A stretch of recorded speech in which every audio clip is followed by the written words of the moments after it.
People ask me, why Rwanda? And I always reply, it's the people, especially the women.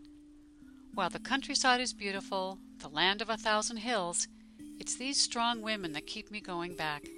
My 9 trips to Rwanda confirm this each visit, that it's the women who make this country. After the genocide of 1994, over 70% of the population was women and children. So women had to step up. Today, 48% of the government officials are women, the highest in the world. This is true whether I work with Rwandan women or refugee women in Rwanda, such as those at the Kiziba refugee camp in an isolated part of the town of Kibuye. It is here where Rwanda Knits started in 2003. The strength, perseverance, and determination drove these Congolese refugees to learn to use the machines.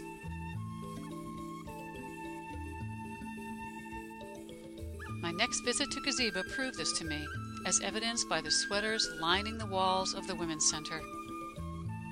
But it's working with the Rwandan women that has been the most rewarding. Most of the women Rwanda Knits serves did not have any income prior to joining the Rwanda Knits program. They survived by doing subsistence farming or getting assistance from family members. In 2006, with a USAID grant, 17 different post-genocide and HIV-related support associations received over 600 American-made knitting machines. This enabled over 1,200 women to begin to earn a living from knitting. Also in 2006, representatives from each knitting group received accounting training from a partnership with UNIFEM and BPeace. During that time, the knitters also received a few knitting projects for export. I'd like to tell you about 2 very important people in Rwanda. Esperance Niyorusimbi is one of Rwanda Knits' 6 traveling teachers. In January 2004, before the USAID grant, I brought over 30 machines to AVEGA, the Association of Widows from the 1994 genocide. There I met Esperance, a young and very shy member of AVEGA. Esperance and her sister survived the genocide by hiding in the woods during the day and foraging at night. Esperance quickly took to the knitting machine and became one of Rwanda Knits' head teachers.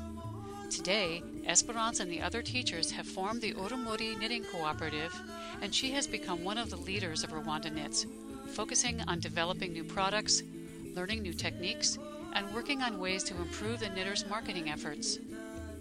But Rwanda Knits cannot operate without a strong, dedicated person on the ground in country. In January 2004, Geoffrey Katashabe served as our translator, but when I saw how he interacted with the women and how quickly he learned the knitting machines, I felt he was the perfect person to grow with the organization. Geoffrey has since graduated from university and is working full-time for Rwanda Knits. His coordination skills are legendary, and the women love working with him.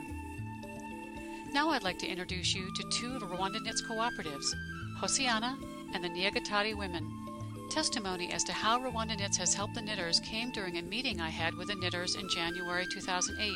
One group told how, before the knitting project, the young women of their village were leaving to go to the city, often returning HIV positive. The young women are now remaining in the village to knit and are remaining healthy. Others told me that many of their members were illiterate and had no math skills. But with the knitting, they're learning to read and becoming skilled at math, which is required to follow knitting patterns. But the knitters still have a long way to go. In May 2008, Laura Hansen, a cooperative specialist from Washington State, traveled to Rwanda to help out. Laura spent 3 months training 4 groups, helping them to file formal registrations. Laura will be returning to Rwanda in January 2009 for a year to help the remaining groups file. Her work with the women has given them the confidence, information, and understanding on how to work together, critical for successful cooperatives. The real challenge, however, is forming and registering the cooperative union, an umbrella-type management cooperative, as it requires bringing together members of the primary cooperatives under one roof. Once formed, this union will be the only all-women-owned artisan cooperative in Rwanda. When the cooperative union receives its registration, it will be able to focus on expanding the market for school uniform sweaters and other domestic knitted products, even exports. But learning enough to accomplish this and much more takes time and, of course, money, especially given the distance members need to travel to be part of this union. But the knitters have a plan to become the most successful women-owned business in Rwanda.